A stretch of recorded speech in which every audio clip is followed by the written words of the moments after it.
Good morning, everyone, and happy St. Patrick's Day. I'm Riley King, and welcome to the Riley King Newscast right here on the Riley King Network. Let's begin. First up, hotel guest arrested after housekeeper stabbed with scissors, police say. Let's take a listen to the video from WMUR News 9, Charisse LeClaire.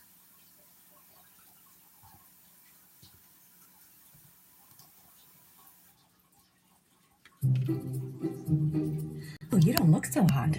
Rough night? Ugh. Oh, well, actually that's the problem. You're on antibiotics. Antibiotics can kill the good bacteria as well as the bad, and that's bad news for your tummy, unless you use Floristore. Unlike many other probiotics, it's naturally resistant to antibiotics and protects the good bacteria in your body. So, take some Floristore. Doctors, well, my orders. Be biotic, and drink plenty of fluids. Well, Tom, really just a terrifying ordeal inside this hotel this morning. Police say that victim now recovering from stab and puncture wounds, the suspect facing an attempted murder charge. Police say this woman, 32-year-old Jasmine Henderson of Bronx, New York, took a pair of scissors and stabbed a housekeeper multiple times Friday morning inside the hotel. Officers were able to take into custody a 32-year-old female. It appears that she checked in last night sometime around 7:30 p.m. off the street, no prior reservation. And she came out this morning around 9:48, asked the housekeeper when she was going to get to cleaning her room. And the housekeeper informed her they'd be getting to it shortly. That's when authorities say Henderson wielded the pair of scissors. The suspect stabbed 58-year-old housekeeper, female, multiple times with a pair of scissors. The victim has suffered multiple stab and or puncture wounds, a couple to the face, the neck and chest area. That victim, who police call a longtime employee, was taken to Portsmouth Regional Hospital after authorities say she ran from the suspect to get help. Henderson was arrested in the lobby, now charged with attempted murder, criminal threatening, and assault. The suspect appeared to be suffering some type of mental health crisis or was having some type of delusion at the time of the incident. The hotel has not returned a request for comment. And the motive behind the attack tonight remains a mystery. Meantime, Henderson refused bail. She's due in court on Monday. Live in Portsmouth, I'm Charisse LeClaire, WMUR News 9. Okay, and there you go on that video and that report.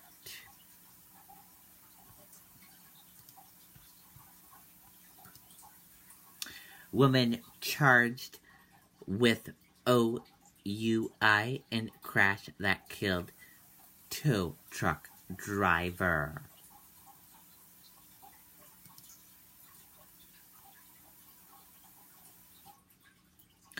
Let's take a listen to the video from WCVB Boston.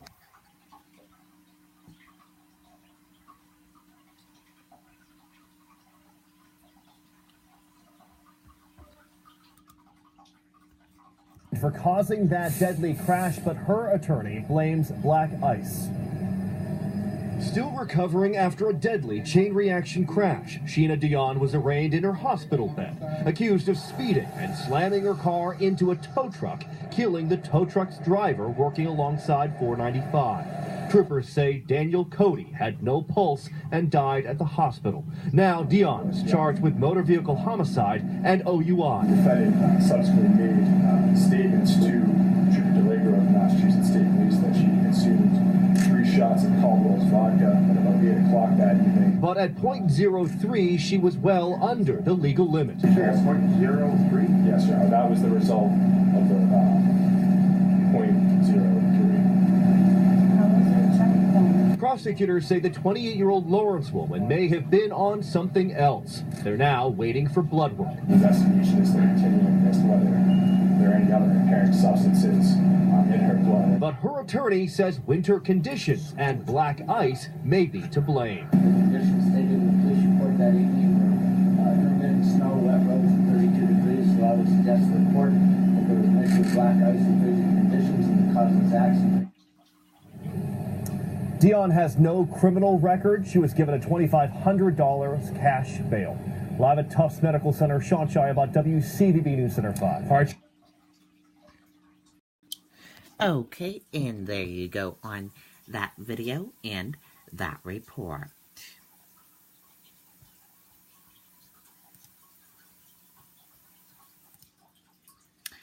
Falmouth Theatre receives hate calls over Jewish play.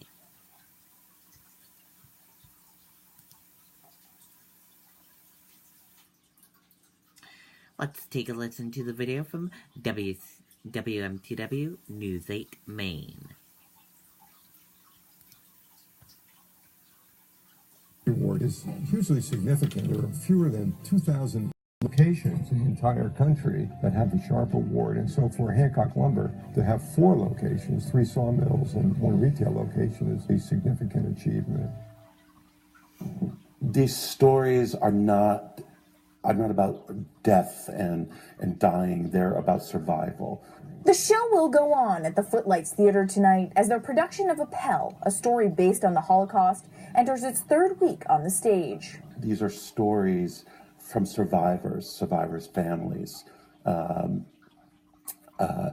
poems that were written and found during that time. But the executive director says he was shocked when he received 11 anti-Semitic, hate-filled calls about the production. The first couple of them, I was taken aback a bit, but I was like, okay, I'll listen to you, but then as we opened the show and the phone calls became much more graphic. He says when he finally heard enough and put word out to the community, the response was overwhelming. It's so positive.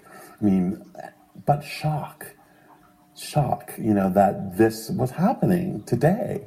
Adding that the cast and crew will not let this negativity dim their light. My going forward isn't about selling tickets because the play's selling great. We don't need that. My reason for going forward is to let people know that this play is just as important today as if, it was back during the Holocaust. People need to know this is still happening. This hate is still happening in our community. And the director emphasized that none of those 11 calls were physically threatening, but there has been a police presence during the shows out of an abundance of caution. Live in Falmouth tonight, Erin Dixon, WMTW News 8. Okay, and there you go on that video and that report.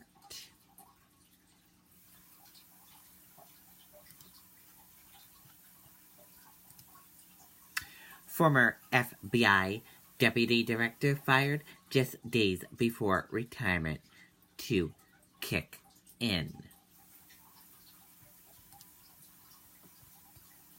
Let's take a listen to the video from ABC News. They come from the where. Which do you prefer? Cold clothes or wet hair? And if you and I, we could only choose one, it would not be the same. It would be close by a ton. Like the turn that you made or his favorite band's name, we are what we choose, and it's never the same. When you play outside, no matter the weather, what sets you apart is what brings us together. Visit jpeakresort.com/deals to get $200 of vacation extras. Out of the drama playing out at the White House, growing questions about who is coming and going in the West Wing. 3 days after the firing of Secretary of State Rex Tillerson, National Security Advisor H.R. McMaster, VA Secretary David Shulkin, and HUD Secretary Ben Carson are all said to be on thin ice. The White House insists no one is going anywhere, at least not yet. Here's ABC's David Wright. Tonight, the White House is trying to tamp down reports of an imminent cabinet shakeup. The Chief of Staff actually spoke to a number of staff this morning, reassuring them that there were personnel changes, no immediate personnel changes at this time, and that people shouldn't be concerned. Among the top officials whose jobs may be in danger, National Security Advisor H.R. McMaster, who's known to have a contentious relationship with the president. McMaster was at the West Wing today. ABC's Tara Palmieri caught up with him. Everybody's going to leave the White House sometime. And are you leaving sooner or later? Hey, I'm doing my job. Today, Press Secretary Sarah Sanders specifically reassured McMaster and insisted she was doing so at the president's behest. I spoke directly to the president last night. He asked me to pass that message along to General McMaster. The president himself has been fueling speculation about a staff shakeup. I'm really at a point where we're getting very close to having the cabinet and other things that I want. In a week in which he fired the Secretary of State Rex Tillerson in a tweet, Trump hinted at more bloodletting to come. But there'll always be change, and I think you want to see change. And I want to also see different ideas. Taking 2 sentences out of the thousands of remarks that the president makes and trying to make it look like that's the entire focus of his administration. He just nominated 2 new people to be part of his cabinet. So we are getting close. All right, David Wright joins us now from the White House, and we heard McMaster say, quote, everybody's got to leave the White House at some point, and sources have told ABC News there are some in the president's inner circle who may be in trouble of losing their jobs.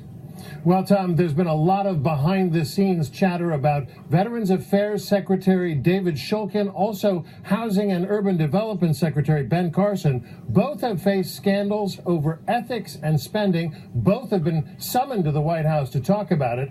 Also, there's been lots of speculation about the Chief of Staff, General John Kelly, although today Sarah Sanders says his job is not at risk. Tom? David Wright for us at the White House. David, thank you. Okay, and there you go on that video and that report. And that does it for the Riley King Newscast right here on the Riley King Network. I hope you all have a great rest of your Saturday, and I'll see you back here later on today for another newscast. Goodbye, everyone.